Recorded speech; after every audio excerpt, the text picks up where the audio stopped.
Hello and welcome back to my channel Irene Francis. This is a second part video to Dryden's Mac Flecknoe. In the first part we already saw how Flecknoe, the king of Kingdom of Fools, has grown old now and is looking for a new successor. And finally he has found that one of his sons, Mac Flecknoe, is the best option in order to be the king of the Kingdom of the Fools. And this is a satire, this is a mock heroic poem. That is, the poem is written as if it talks about a grand theme. It seems to be praising Mac Flecknoe, but in reality it is only a satire. It shows all the negatives. It is criticizing Mac Flecknoe, who is actually a figure who stands for Thomas Shadwell. Now in the second part we are going to see the coronation of Mac Flecknoe. So without any further delay, let's move on to part 2. So in this part, as I have mentioned, Dryden is talking about the coronation of Mac Flecknoe, who is the king of Kingdom of Fools. Now here exactly he begins by giving us a description about the setting or the place of the coronation. And the lines begins like this. Close to the walls which fair Augusta bind. Now Augusta is a Roman name for London itself. Now Dryden is using this royal name to make this London city sound very majestic. As I have told you, this is a mock heroic poem. So in order to give it a very heroic, a very majestic effect, he is using the word Augusta instead of London. So where is this coronation taking place? The coronation is taking at a spot which is close to the walls of London, and in the brackets you can find that Dryden says, the fair Augusta much to fears inclined. So when this poem was written, when the satire was written, London was in a state when there was a lot of political tensions and panic going on.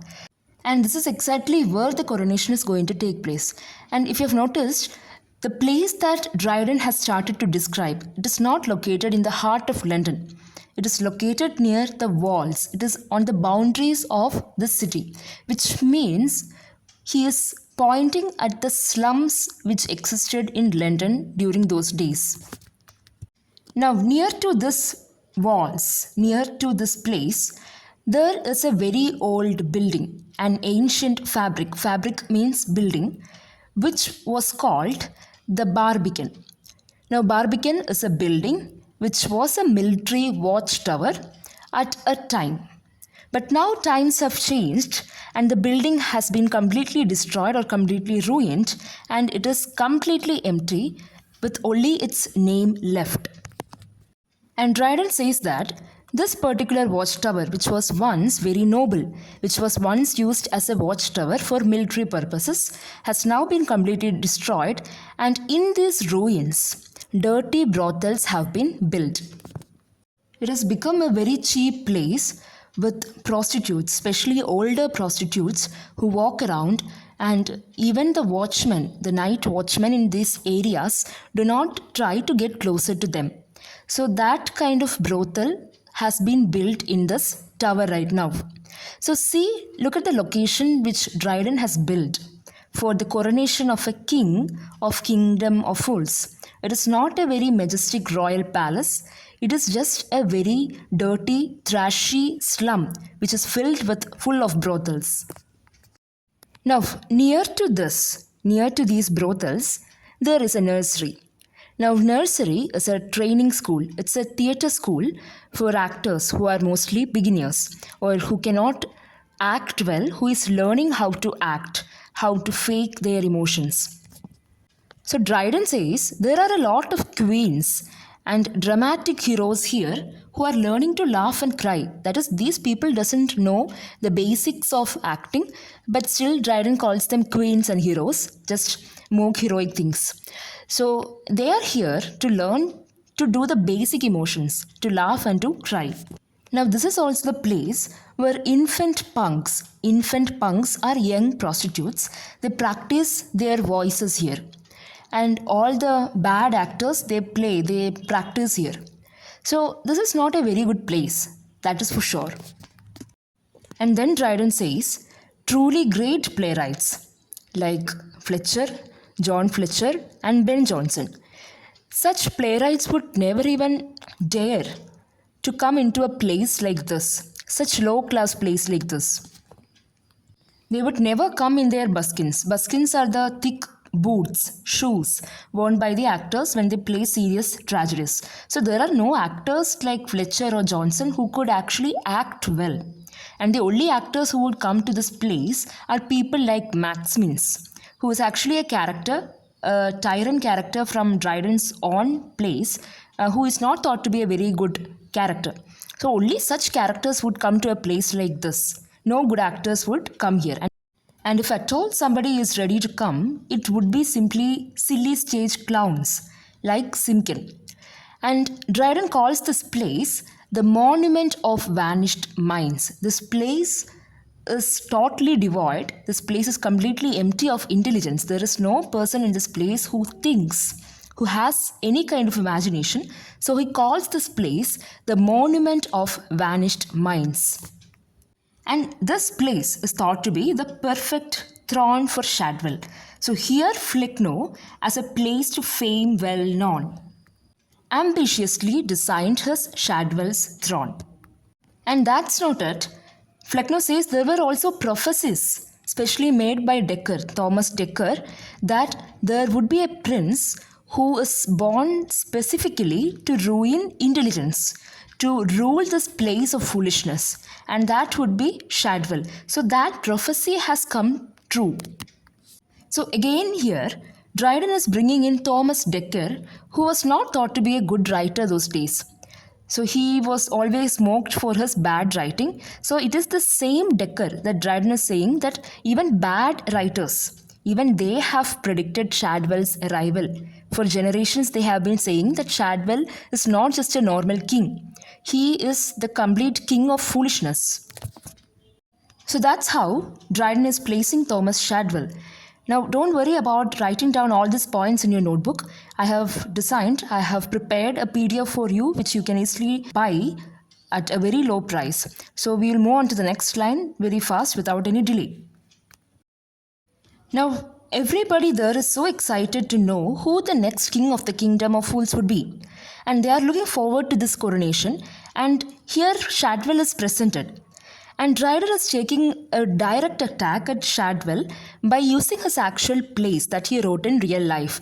And the plays he uses here are Psyche, The Miser, and The Mantle and Rose.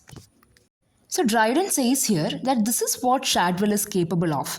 He can only produce a play like Psyche, or he can only produce another comedy like Miser, which is not up to the level, which is not up to the mark. So this is what Shadwell produces, which is just some greedy characters that just flows right out of his pen.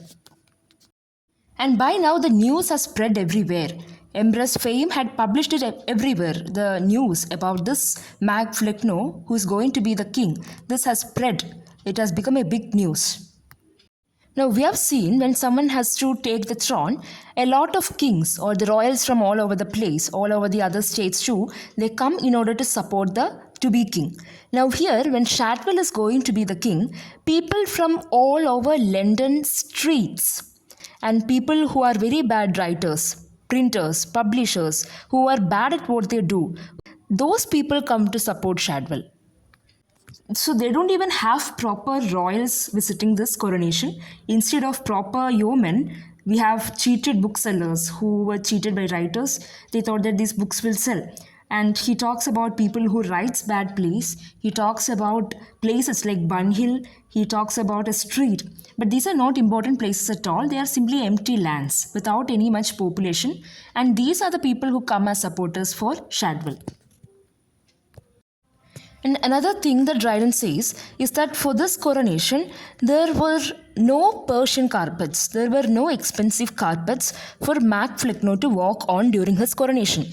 So instead of filling the way with the roads with carpets, the place was completely filled with pages which were torn from books.